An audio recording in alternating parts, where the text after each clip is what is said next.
Welcome to Leadership Explored, the podcast where we dive into what it means to lead in today's world. Every episode, we tackle different aspects of leadership, sometimes focusing on practical strategies, other times exploring deeper topics like human behavior, culture, and ethics. No matter the industry, our conversations are about helping you navigate challenges, inspire others, and lead with purpose. Ethics and leadership. It's a big topic that feels more relevant now than ever. It's not just about doing what's right. Ethics are the foundation of trust, influence, and sustainable success. But here's the question. In a world where unethical behavior often seems rewarded, how can leaders stay true to their values and still thrive? We're going to dive into that today, looking at why ethics matter, the impact of unethical leadership, and how to navigate those tough ethical dilemmas that every leader faces sooner or later. Andy, before we jump in, I'm curious, do you think leaders today face more complex ethical challenges than they did 10 or even 20 years ago?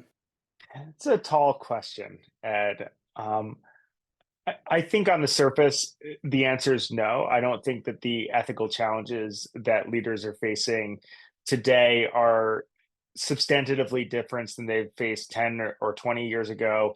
Heck, even, 100, 200, 1,000, 2,000 years ago. I think the biggest difference that we're seeing in today's climate is the mechanisms by which ethical lapses can make it to the general population. I remember when I onboarded at one of my earliest jobs, one of the general pieces of guidance was never send an email that you're not comfortable having be put on the front page of the New York Times, right? Nowadays, if you're on a Zoom call, it can be recorded and uploaded to TikTok with relative ease. And with the speed at which virality moves today, that can be on the front page of the New York Times by tomorrow, in a lot of different ways. So I think the challenges themselves aren't as different, but the speed and ease of which an ethical lapse or improper behavior can be brought to a large audience is changing rapidly, and I think makes this a really pertinent topic for not just leaders, but I think all folks to be thinking about. Yeah, and I definitely agree. And I think something I was thinking about with this is I don't know that the ethical challenges are more complex, just like you're saying, than 20 or 10 years ago, but I do think the potential impact of them might be greater nowadays. We have global companies, lots of employees, a lot of things are bigger or more concentrated than they were 10 or 20 years ago. Things move pretty fast, so some of those ethical challenges, they're maybe more likely to come up, and when maybe the most ethical decision isn't made, the impact seems like it can be a lot greater, or a lot wider reaching than maybe it used to be. So, yeah, I think I agree. It's not that the challenges are more complex. It's just that maybe that there's more of them and more chances to have to face them. Yeah, and I'm just thinking about it a bit more in depth. And, you know, and in the last, 12, 18 months, we've seen countless versions of just like layoffs being held in really kind of inhumane ways, right? There was the individual who recorded her specific call of layoffs. There's been folks who've recorded, the CEO laying off hundreds of people in a singular call, and kind of everything in between. And I think as, not just the scandal aspect of it, right? It's bad press.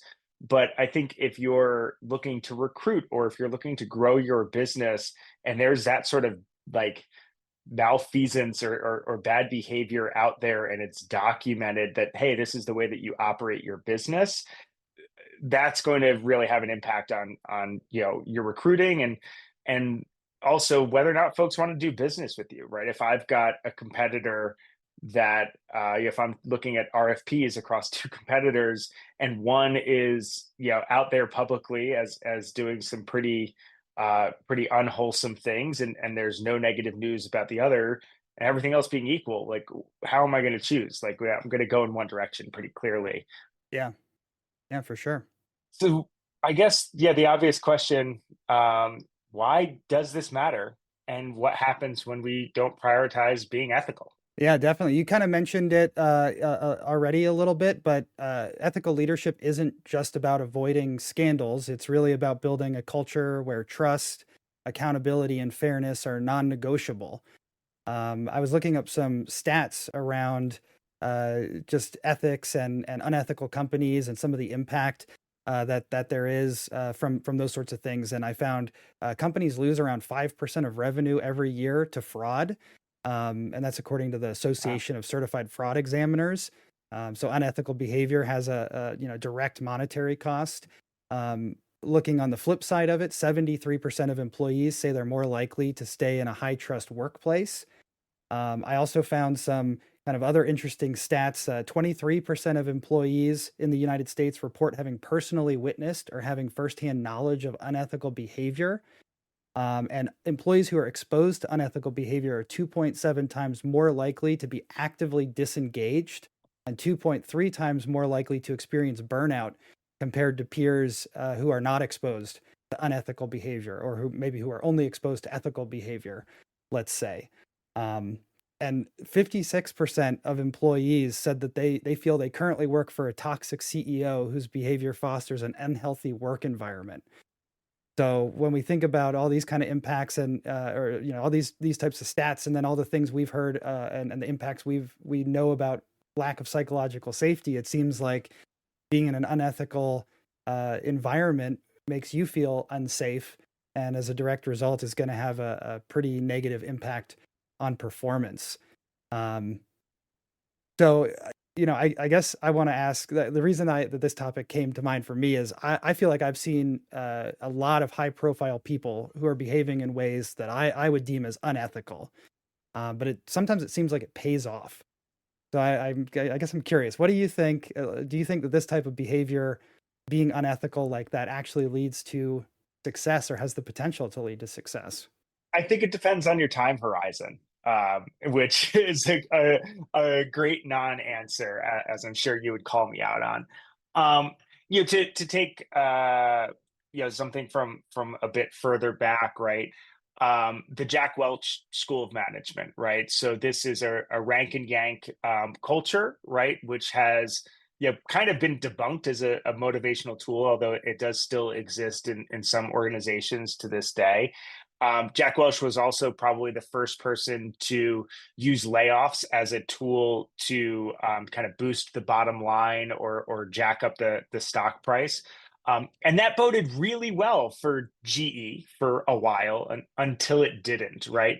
And my take on it is these sorts of behaviors, whether we're talking about low grade toxicity or creating a hyper competitive environment, um, it feels to me like playing with fire, right? You know, it's one of those things where I think we're seeing it play out right now, right? It's worked out quite well in the near term. Some dubious behavior and business tactics in the near term for a handful of companies. I just don't think it's sustainable long term, right? Like I think that reputation starts to stink after a while. I think people's willingness to do business with you, your ability to recruit, eventually goes away in that place. Yeah, and I mean, I think thinking about, I'll just use Boeing as an example where it may not have come out for a long time. They were able to maintain a pretty positive reputation, but eventually it came out, and the implications of that, and knowing that those decisions were made, um, is really made. I mean, there's people who will cancel their flights or change their flights if they check and it's a Boeing plane nowadays. So it may pay off in the short term, but it does seem like eventually something is gonna break, or your chickens are gonna come home to roost or whatever, and eventually it's gonna come out in the public. And in some cases, like with Boeing, it could have significant impact to people's livelihood, their safety. So it's it may pay off in the short term, but I do like to think that on a long enough timeline and time horizon, become a problem that will come to light and make people reevaluate if they want to, work with that company or not. Yeah.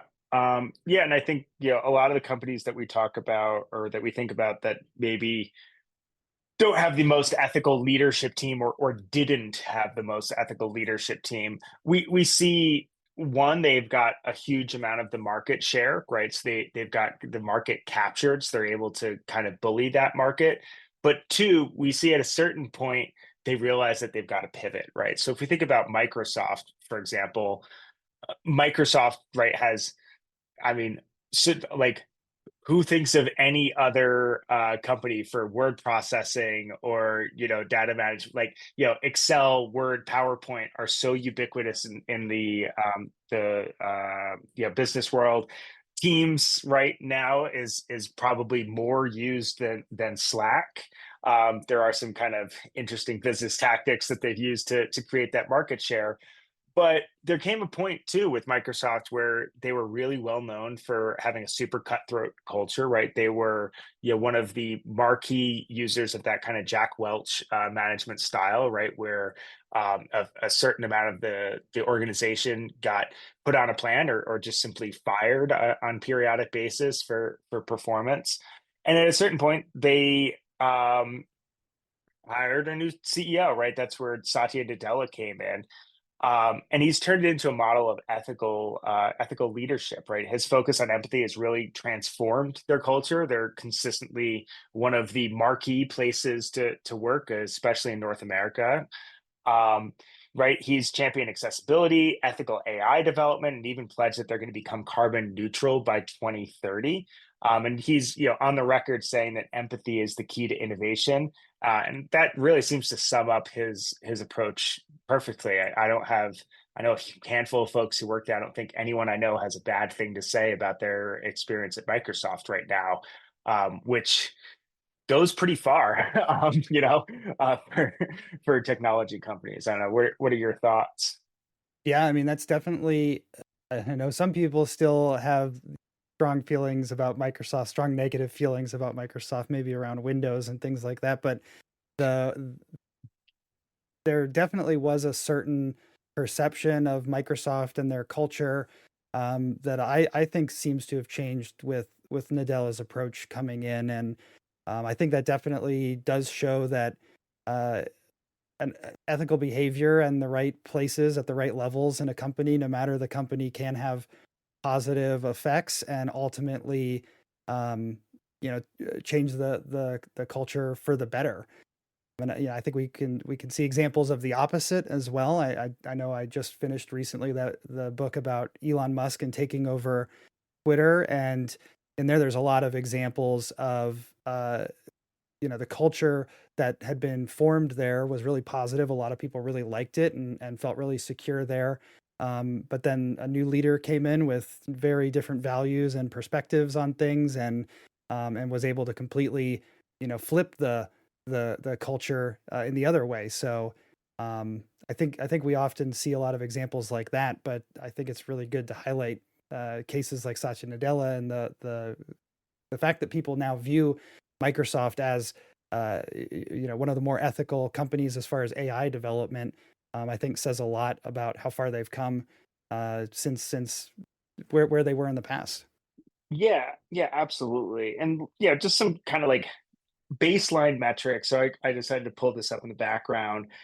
Satya Nadella took over leadership at Microsoft in 2014, and around 2014, their stock price was, in the 30 to 40 dollar a share range. If I look at it right now, it's well north of 400. It's between 4 and 450, depending on where you look at it. Right, we're speaking at the end of 2024. So the sheer amount of shareholder value, I think, is emblematic of doing something right. We do live in a capitalist society. Shareholder value is one of the key metrics that we look at. But something a bit more nebulous than that. If you remember, and we're about the same age, right? Like, I remember I'm a Mac, I'm a Windows commercial. Like in 2014, prior to 2014, like Windows applications were decidedly uncool, right? Like they were just kind of business applications. They didn't have, for lack of a better term, any vibe about them. And I feel like that has changed pretty substantially too, right? Like the user experience for SharePoint, the user experience for Teams, people's willingness to use those tools, I think has really expanded across that time span too, which is obviously showing in the share price associated with it. But I think just like the brand value to your average consumer has changed pretty meaningfully in that time frame. Hmm. Yeah, definitely. So I'm moving forward from that, right? I think that there's also a great example of doing the wrong thing with your leadership. So We had we kind of a talked a lot little of bit. examples. We had a kind of a lot of examples of doing the wrong thing Ki- to pick kind of from. a lot of examples, but I think we should kind of talk about maybe a more extreme one, right? So yeah, I mentioned earlier that like one of the key guiding principles that was shared with me when I started my career was never send an email that you're not comfortable having be on the front of the New York Times, right? Um, if we think about Elizabeth Home and Theranos, they were, it wasn't the New York Times, I think it was the Wall Street Journal, if I'm not mistaken, but they were literally taken under by investigative reporting for their fundamentally their lack of ethics, right? So Yeah. she had vision, she had ambition, but she cut corners throughout her whole piece, right? They were essentially, if it was a software product, she was selling what we would call vaporware, right? A product that doesn't do what we said it would do, right? She lied about their blood testing technology. She misled her investors. At the end of the day, misled or endangered patients' lives, right? And now we can see, right? She was recently convicted, and that I think puts out kind of a warning shot of like prioritizing your ambition over your integrity, and what happens when you literally defraud your investors and the community writ large. Yeah. And I know I watched the documentary about that, and I watched the TV. I think there was like a Hulu miniseries that was about I think there Theranos. were That two of them. I think there was a Netflix and a Hulu. Like yeah, it I was a watched lot. those, and it was, I mean, it was pretty interesting. And I think, I mean, it's hard to know. It's hard to know how. I mean, obviously, almost everything she did was unethical in the case of Theranos and Elizabeth Holmes. Um, but it is kind of hard to know if if she actually believed in the conviction, or if it was really about trying to get the attention and the fame and the money. I know, she had this desire to be perceived like Steve Jobs. So there was it makes me wonder if there was like maybe some narcissism involved, or some other things like that, that lead to this unethical behavior. Um, it just, yeah, I guess it really does make me wonder if this is, uh like with her in particular, was there something about the system that allowed that to happen? And did people just want to believe so badly? Or was it kind of her individual choices and individual personality and ethics that allowed her to lie and manipulate people to ultimately have this huge failure and this big ethical conundrum that hurt so many people? So I guess, what do you think about that? Like, do you think this was more of a systemic issue, or was this about the individual choices? And maybe the same with Satya Nadella on the other side is like, was it? Do you think that systemically Microsoft maybe could have turned the corner and become more ethical, or do you think it was like his individual choices that had that impact? Yeah. So I'll start with the Theranos one. I think some of it's systemic. I think some of it's individualized. I think it's one of those things where bad decisions often beget more bad decisions, right? There's the was it Bill Bratton in New York City, the police commissioner, who enforced the broken windows policy, right? The general idea being that if you crack down on smaller misbehaviors, you'll see a reduction in more substantial misbehaviors, right? The idea being that if you see a house that already has a broken window, you don't feel bad about breaking another window. so on and so forth.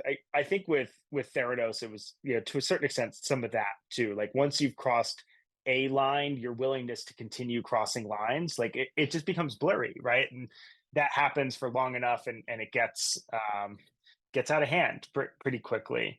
Um, I think with Microsoft, I think it's also pretty individualized there. Like I think they brought in a leader whose mandate was to kind of turn things around and grow the company. And he came in with, I think, a pretty clear philosophy of how he wanted to do that.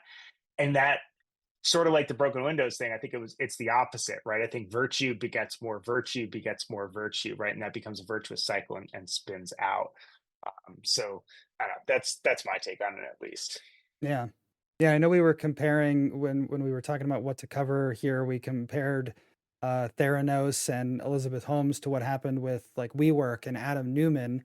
And I don't know that we have an answer as to if one of those is more or less ethical than the other one, but I know the Theranos thing, the fact that it's directly related to people's health and lying to people in such a way that could put them at greater risk, that just feels a lot grosser, and a lot less ethical, a lot more questionable, I think, Yeah. than what Adam Newman did. But all of I think all of these, any of those examples, and seeing how Satya Nadella has turned things around at Microsoft, I think they just show that the stakes are pretty high when it comes to ethics in your organizations, and we really need to make sure that we're thinking about ethics and being prepared when we're facing choices that may come up to us, so that we are able to behave in a way that's ethical, and we're kind of prepared for it.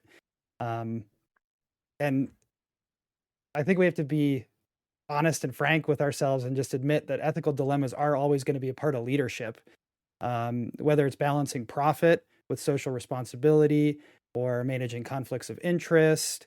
Uh, there aren't really a lot of black and white choices when it comes to leadership and working with businesses. So, one thing that I know we wanted to break down is just how can we, any of us leaders, make better decisions. So I wanted to cover a couple of sort of basic ethical frameworks just to set the stage on how we can think about ethics. The first framework is utilitarianism. And utilitarianism is really focused on maximizing overall happiness or benefit for the greatest number of people. So if we're applying this framework, we'd assess the potential impact of decisions on everyone, aiming to create the most positive outcomes. And I think sometimes utilitarianism, people will think that we're meaning, within our company or whatever. But this is actually, if we were using a utilitarian framework for our decision making, it would be, there's our decision is going to impact people in the United States. And there's 300 million people in the United States, and our decision is going to impact, 50 million of them in a positive way, and 10 million of them in a negative way. And we would actually like weigh that impact and decide if that benefit is worth that cost, and if not, we might try to change things around to get a more positive outcome. Um, that leads into what I think most people think of right off the bat when we talk about utilitarianism, if you're not thinking so broadly, is stakeholder theory. When we talk about stakeholder theory, it's about balancing the needs of all stakeholders, and that's not just shareholders who like are invested in the stock or in the organization, but all stakeholders who have a stake in the company or in those decisions that are being made. You might hear this referred to as stakeholder ethics. And the idea with Hmm. this framework is just that we just emphasize that businesses have obligations to all parties that are affected by their actions, not just shareholders. This would require a leader to consider and balance the interests of employees, customers, suppliers, communities, and other stakeholders. So, maybe if you're a manufacturing facility that's located on a river, it might be easy to decide we should put pollutants into the river because that benefits us as individuals. But the stakeholder theory would say, okay, well, maybe our people who work for us are our shareholders. They wouldn't care if we did that. But the people in this town are stakeholders for us because our business is located in this town. So we need to take into consideration the interests of those people as well. And I think thinking about your stakeholders as employees and the people who make your business happen, and not just the shareholders, I think gives you a lot cleaner picture and better picture to behave in an ethical way. And then the third framework I wanted to cover briefly is deontology. And this one might not be as easy for a lot of people to approach in real life, in quote unquote real life. But deontology is this idea that we stick to our moral principles no matter what, even if the outcome is inconvenient. This So there's a few different ways to think about deontology. One of them is rights-based ethics. That would prioritize individual rights and freedoms, even if it doesn't maximize utility. There's also duty-based ethics. That would focus more on moral obligations and duties. And then virtue ethics would center on character and moral integrity. So no matter which way you slice it, if you took a deontological approach, you would say, you know, whatever, morally, I don't take advantage of people. And then no matter what happens, you would never take advantage of someone, even if it was beneficial for you, that sort of thing. So these are just three ethical frameworks. There's many others that are out there, but these can be a great place to start when thinking about ethics. So I'm curious, Andy, do you use any of these frameworks, or how do you personally approach any ethical dilemmas that you may face in your leadership work? Yeah, that's a great question, Ed. I think frameworks are really useful for understanding how you think overall. But like Mike Tyson said about fights, right? Yeah, everyone's got a plan or a framework until you get punched in the nose.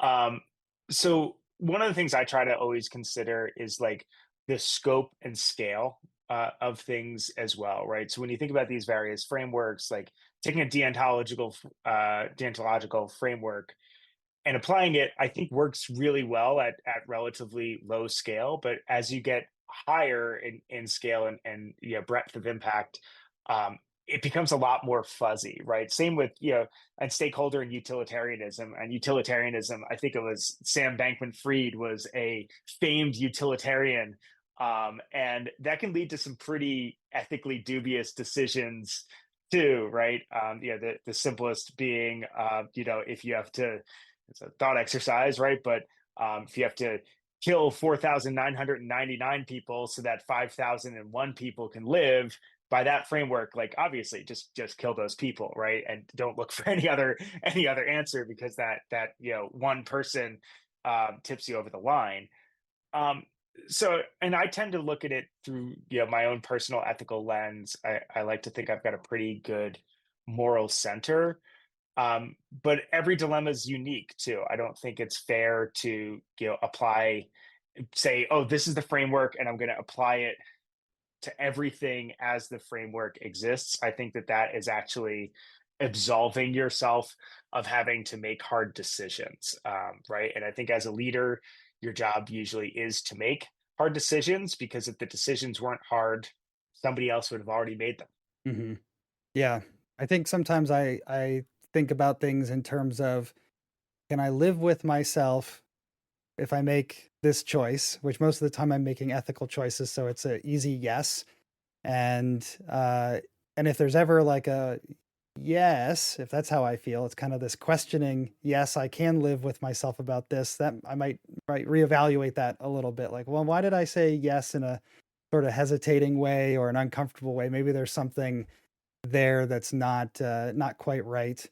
Um, and I mean, definitely, if I say I can't live with myself if I make this choice, um, then that's probably not a choice that you should be making. Yeah. Yeah, that makes sense too, for sure. Although it makes me wonder. I mean, Sam Bankman-Fried, he obviously made some choices that I guess he was like, I can live with myself if I make this choice. That I don't think I would be able to live with myself if I made those choices. Yeah, I've heard about him on a handful of interviews. And folks who've like interviewed him and spent a considerable amount of time with him. And I think uh his ethics, as well as his like reliance on the odds and whatnot,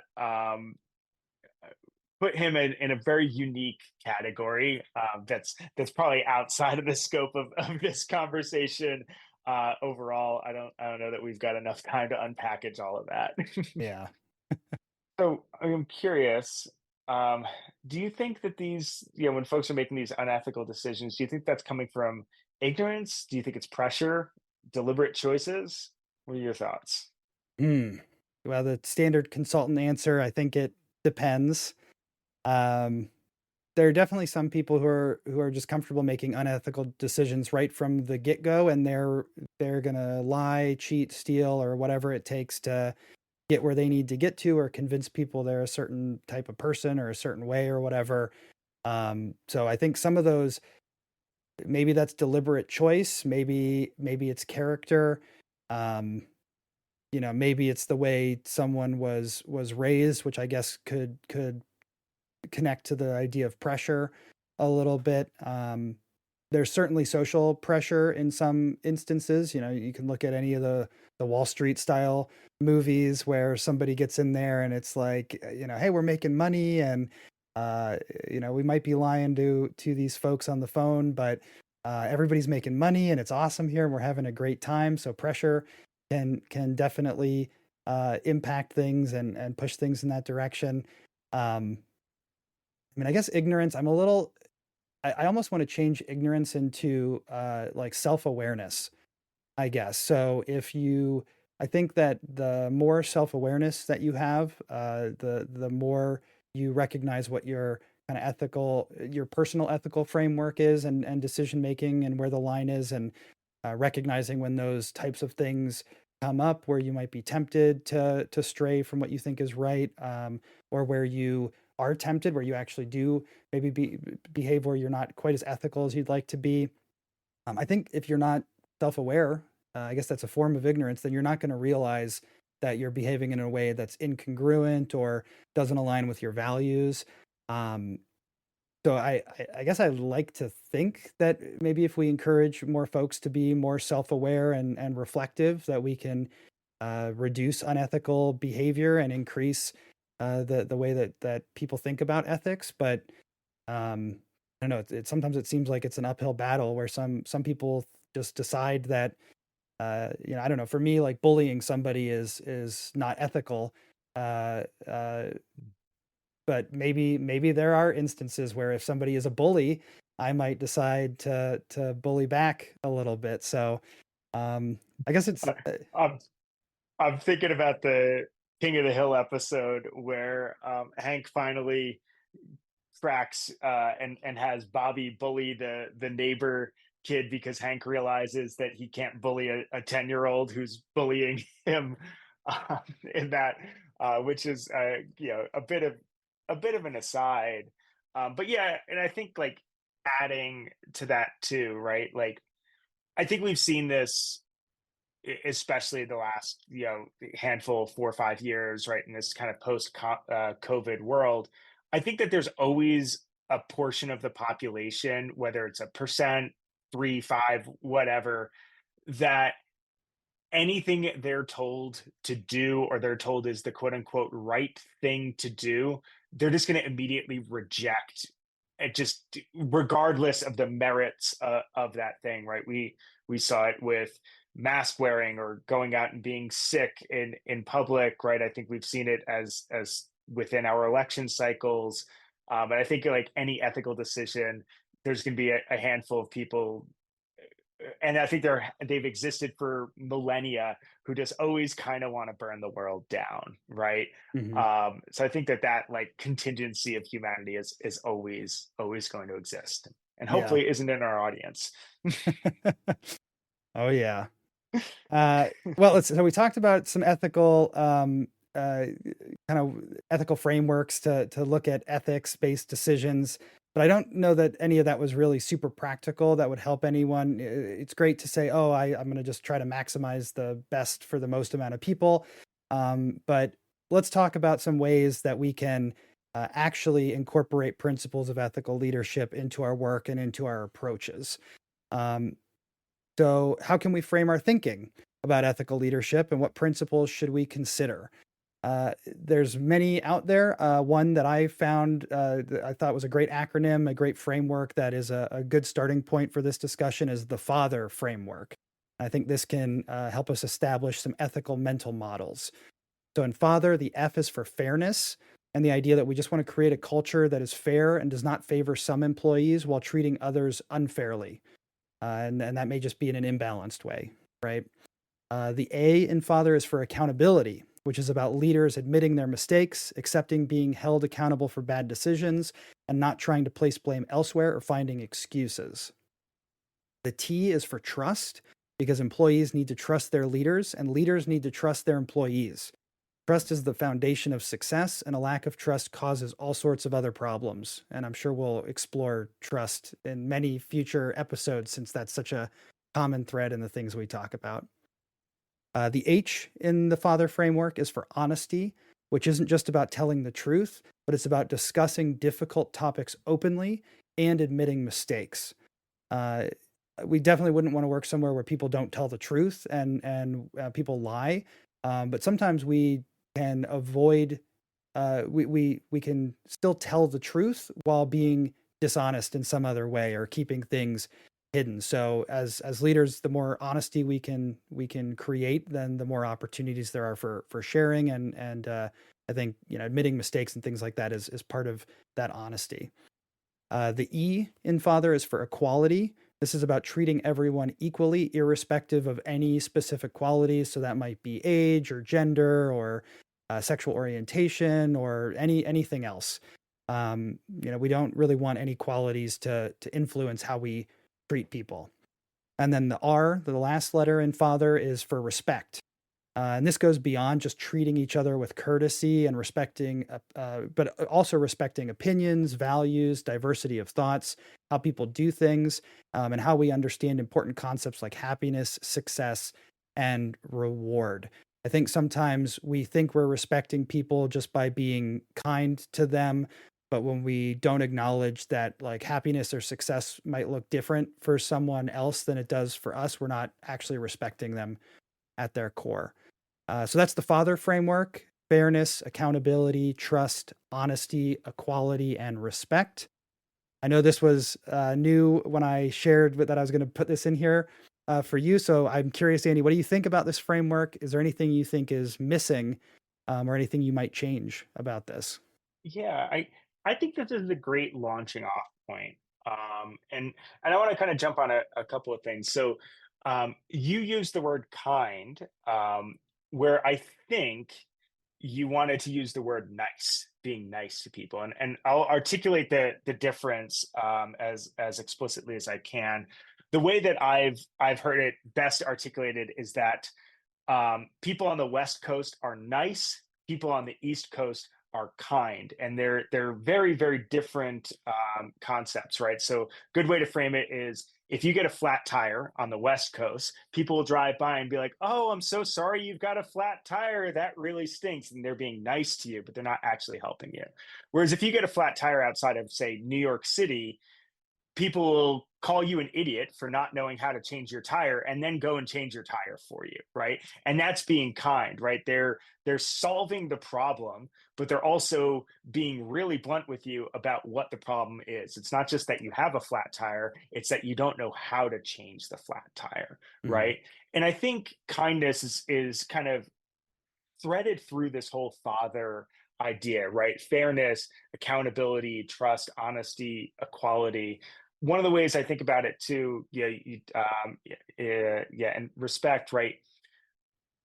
Bad news never ages well, right? So if you're a leader of people and you need to provide feedback, you should provide that feedback as quickly as you can and in as concrete ways as you can. If you need to roll up reports and you've got something's not going well, when you know something isn't going well, you should let people know that it's not going well, because bad news that you sit on doesn't age well, right? And I think that's how you earn trust, right? That's how you show that accountability. And one of the things I think about a lot, it's like a running joke within my organization now, how frequently I'll drop pop culture references. So I'm going to drop one here, right? Which is that attitude reflects leadership everywhere you go. So if you want people to behave in a certain way or to exhibit certain principles, and you are a leader, whether explicit or implicit, within a given organization, the way that you behave the things that you do out loud and the things that you do quietly are going to have an impact on everything and everyone downstream of you in an organization. You see this, where you work. If you're a parent, you see this really, really acutely, right? Your kids pick up your mannerisms, they pick up your behaviors, they pick up your expressions. If you have a toddler like I do, they pick up your potty mouth, and then you have to have that question or that conversation with them as well. So I think those are just like things to keep for context and general thought. Yeah. Would you say, is there anything on this list that you feel is harder than the other ones, whether that's for you or generally that you see it's harder for people to execute on one of these? Um, I don't know. I think they're pretty equally weighted overall. Um, I think the hardest thing is just being aware that your actions matter and that you have an impact on the folks around you. Yeah, I was looking through it too, and I was thinking, I don't know if any one of these is necessarily harder than the others in all cases, but sometimes some of these might be harder than the others, just given the context or where I am for that day, where my headspace is for the day, or how I came into the day. Um, sometimes it might be hard to be honest when what it is you're being honest about is difficult. Um, but I think a lot of these things, it comes back to what we talked about way at the beginning, which is when we set up a culture of ethical behavior and of respect and those types of things, it makes it a lot easier. It makes it a lot easier to be fair when we say we're a culture where things are fair, and it's a lot easier to hold yourself accountable and have others hold themselves accountable when we admit mistakes, and it's not about like finding the person who caused the problem or placing blame, and it's just about uncovering what went wrong.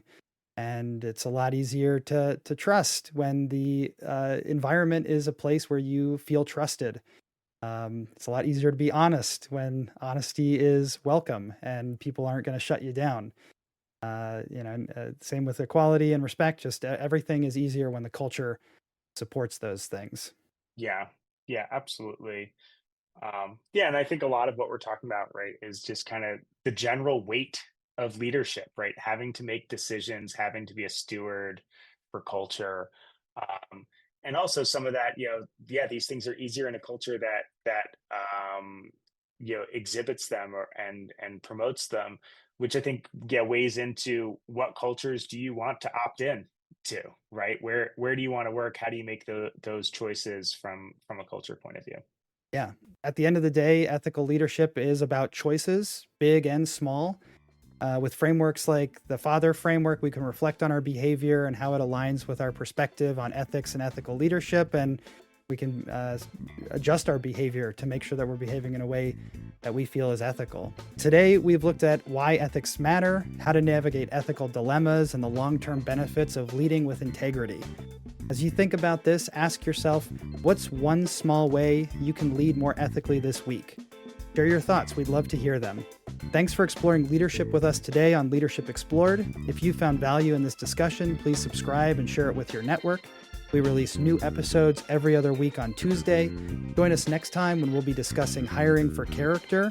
Does hiring for character predict success? Is character fate? Until then, keep leading with purpose.